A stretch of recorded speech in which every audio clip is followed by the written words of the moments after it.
The football is back. Tottenham Hotspur are back with a 3-0 win away at West Ham. God, it's been a long time since we've been able to say that. 2019, our last win at the London Stadium. But we've done it. We've done it. 3-0 yesterday. A convincing win. A convincing performance, particularly in the second half. And I want to talk all about it. But first things first. So apologies for the lack of content over the international break. I haven't uploaded in, I think, 2 weeks now. I mean, not that anyone really cares, or there wasn't really much going on, so it's not that important. But we are back. 3 games this week. Villarreal on Tuesday, Brighton away next Saturday, so plenty of content coming. So if you are new to the channel, please like the video, please subscribe. That will greatly help me out and be massively appreciated. But we have a game to talk about. We have a game to break down. Lots of good to talk about yesterday as well. Obviously, we won 3-0 away from home. There's going to be lots of good.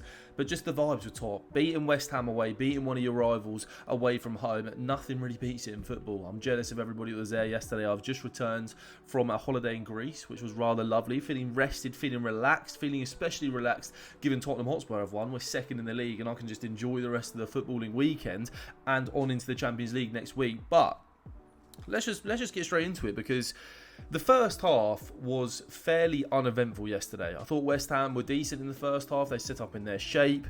They obviously, sat a little bit deeper, let us come on to them a little bit. But Spurs were all right. We were fine in the first half. We weren't really causing West Ham too many issues outside of set pieces.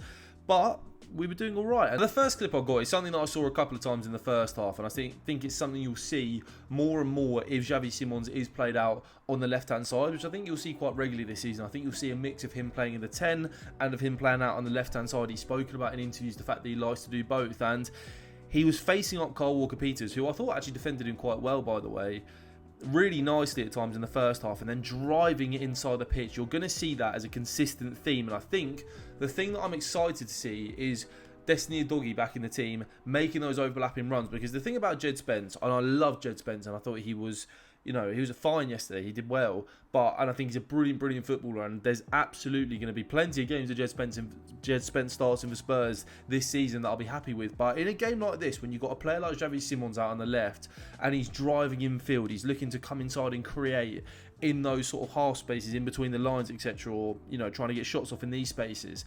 Having an Udogie who can get down there on the left-hand side and overlap him and put in quality crosses on his left foot. Udogie's not the best crosser, but in terms of Jed Spence can't really cross the ball on his left foot. He's not that comfortable doing that. He's more comfortable driving inside the pitch. And so having Destiny Udogie back in the team who can sort of, occupy, whether it be Jarrod Bowen or whether it be a midfielder who's come over to make it a 2v1 versus Xavi Simons, he can occupy that defender and allow Xavi Simons to come inside, create, come inside 1v1, creating those half spaces without a player following him, with, or allow him that option to, play that reverse ball and get Tottenham in down, getting Destiny Udogie to the byline. I think that's something you do miss out on when you have Jed Spence playing as a left back.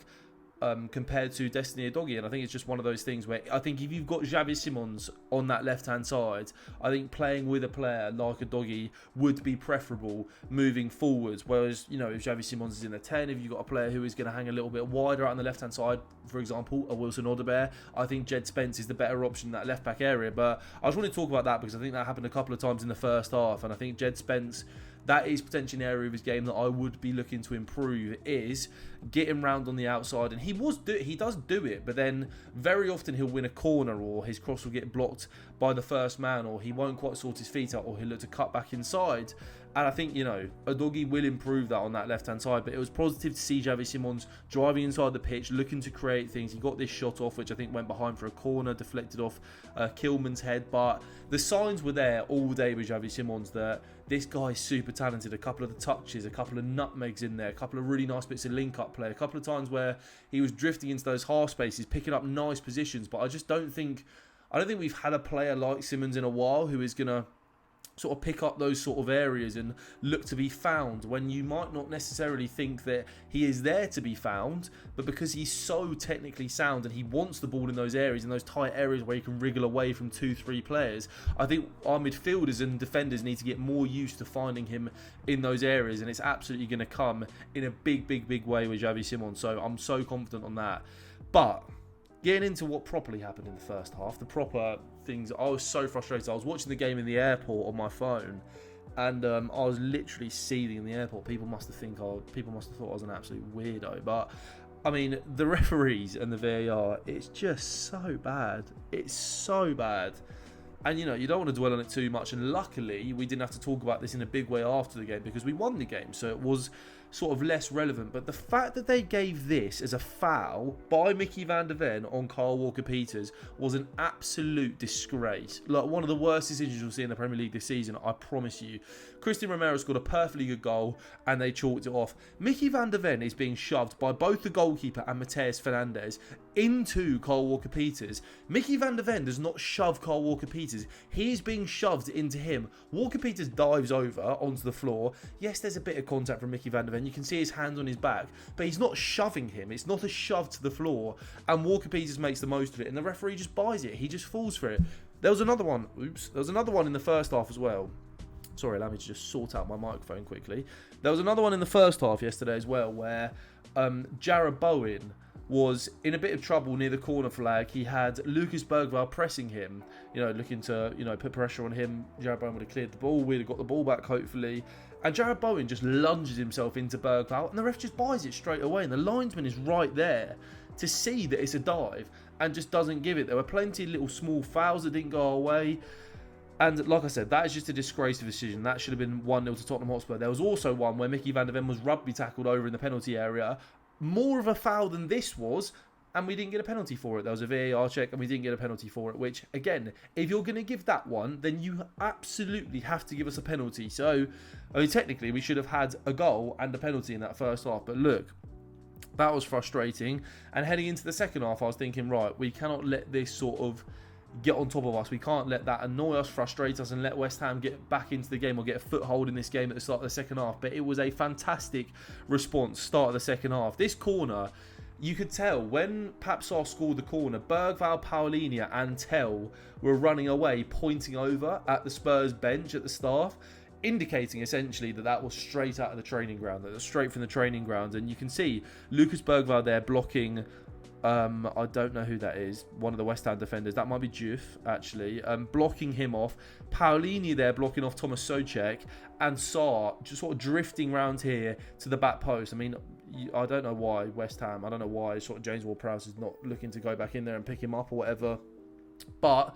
and it was lovely variety too, because we were, you know, sort of getting the ball into that front post area a lot in the first half and sort of moving our players into this front post area. So you can see there's 5 West Ham players that are anticipating the front post corner, and we mixed it up. A lovely corner from Xavi Simons and a great header from Pat Sarr, and that was 1-0 to Tottenham. And at this point, as soon as we went 1-0 up, I really eased. I got a lot more comfortable because I was not concerned about West Ham, you know, being a massive threat to us. But what I didn't expect to happen was Thomas Souček to get sent off about 5 minutes later. Now, it's kind of one of these things that happens in football, right? Souček was probably a little bit frustrated. He'd taken a poor touch. The ball got away from him. It's not a violent challenge. It's not a malicious challenge. He's overstretching, trying to overcompensate for a bad touch. And unfortunately, fortunately for us, he's caught Paulinho on the shin pad. It's a bad tackle. It's a red card every single day of the week. And nobody had any complaints about that. But, you know, I hope he doesn't get banned for 3 games for violent conduct, because that was not violent. It was just one of those poorly timed, mistimed frustration challenges. And Souček went. And at that point, you were really thinking, you know, from a neutral point of view, that sucks. Game done, really. But from a Tottenham point of view, absolutely buzzing. And again, at this point, you think, right, go and make that advantage count. Don't sort of rest on your laurels and, you know, it stays 1-0 to the 75th minute and then West Ham can try and push and win some set pieces, whatever, with 10 men. Really go and, you know, drive home this advantage and make it count. And drive home that advantage we did. Christian Romero, I want to talk about him in a bit more detail later on, but man of the match, unbelievable performance. He was taking the piss. He was just one of the best defenders in the league. Might be the best defender in the league on the ball. I really do believe that. But this pass, very Alderweireld-esque, very Alderweireld and Dele Alli-esque. Lucas Bergvall making the run. That is an incredibly difficult ball to play. That sort of straight ball, it can so easily be slightly overhit or slightly underhit and turn into a very poor ball. But it was absolutely perfect. And Lucas Bergvall, what a header, by the way. Sort of twisting in the air, heads it over Mads Manson, who, you know, I mean, he's not had a great start to life in West Ham, in the goal for West Ham, but a lovely, lovely header for his first Premier League goal for Lucas Bergvall. I was buzzing for him, And, you know, at that point, so comfortable, 2-0 up. Brilliant. Absolutely lovely. And then the third goal, nice ball from João Paulinho, who I did think grew into the game in the second half. I don't think he was particularly great in the first half, but grew into the game in the second half, was, you know, made some really important challenges, won all of his duels, so about everything you could ask for from Paulinho. But, you know, on the ball in the first half, I thought he was a little bit timid. I thought he was quite poor on it at times in the first half, but this improved second half, and this sort of, you know, this demonstrates it in with our third goal. Makes this pass through to Lucas Bergvall. I know, you know, wide open spaces at this point with 10 men, but a lovely ball nonetheless. And Bergvall sort of drives into the penalty area, gets the ball to Mickey van der Ven in a slightly fortuitous way, and Mickey van der Ven, what a finish by the way, on his right foot into that bottom right hand corner. And at that point, you know, job done, 3-0, cruise to victory, Champions League game on Tuesday, take the big guns off, no injuries please. And that was what we did, and that was absolutely lovely to see. I'm really excited going into Tuesday, going into Villarreal, but this man here is what I wanted to talk about. He was taking the mick out of West Ham yesterday throughout the entire game. His line-breaking passes, he was just punching balls through the lines, just finding players in space. You know, West Ham was set up in their blocks, you know, with their 2 banks of 4. You know, with sort of Bowen and Somerville pressing on a little bit, and Romero was just absolutely destroying their shape time after time with those balls through the lines. He is our build-up. Like, that says quite a bit about our midfield sometimes as well, but, you know, it says more about his ability and how much of a joke he is on the ball. And it is so imperative that he stays fit for us this season, not just for leadership, you know, values with him being the captain now, but for that on the ball ability, for the defensive ability too. Anytime anyone came anywhere near his zone yesterday, he ate them alive. You know, there were a couple of times where Somerville was trying to drive into that space. Romero just dealt with everything so comfortably, and that was beautiful to see. And he's made an excellent start to the season. He really has, and again, very pleasing. But let's talk about some of the other players, because like I said, in the first half yesterday, we did struggle a little bit to sort of get out, to, you know, play through West Ham's press, because they were energetic. They did have some intensity in the first 20-25 minutes. And I think that's where you saw Paulinho, Sarr and Bergvall struggle a little bit more. You know, Bergvall and Sarr, you know, really grew into the game. So did Paulinho in the second half, and it became a bit easier for us. But I do think that you still saw there are going to be some slight progression sort of problems in our midfield at times this season. You know, if we didn't score early on in the second half, would those problems have persisted? I don't know. And maybe not, but like I said, there was a lot of weight on Romero, and he can absolutely do that, and he showed how sensational he is at it yesterday. But there was a lot of weight on Romero in the build-up yesterday, especially in that first half. But again, it's kind of funny, because we were so used to performances last season where we would completely capitulate. We'd be 2-3-0 down in the first half, nightmare first halves. And if that's as bad as it's going to get, or if that's how bad it can be in the first half of a game, you know, where we're saying, oh, we played quite poorly, then I'll absolutely take that, given what we were like last season. And, you know, it was just a bit of a frustration in terms of the progression. But you also had Simons and Kudus dropping a little bit deeper, which helped in those areas, because Kudus, an amazing ball carrier, is so good at getting us up the pitch. And Xavi Simons will absolutely do the same for us, and you saw that lots yesterday. He was getting us up that pitch. I felt sorry for Matisse Tell up front, to be completely honest with you. I don't understand why we are persisting with him. You know, Ange Postecoglou did it. Thomas Frank's now done it. Why is he playing with his back to goal, sort of trying to pin defenders as a number 9? That's not what you're gonna. That's not how you're gonna get the best out of Matisse Tell. And I felt sorry for him. You know, he went over to the left hand side a little bit for like 5-10 minutes when Xavi Simons went off yesterday, or when did Simons go into the Tell? I can't remember, but Tell went over to the left hand side for a little bit for a small period of the game, and that was pleasing to see. But again, I just don't get this. He's not going to be able to show any of his qualities in that kind of game when he's doing that. In the first half, the ball's just being fired into him. He actually did quite well a couple of times, but that's not his game. It's not his game, and that's frustrating, I think, from a development point of view for Tell. The fact that the minutes that he got yesterday were in that kind of situation, it was a little bit frustrating. Could he have made slightly more of a couple of opportunities?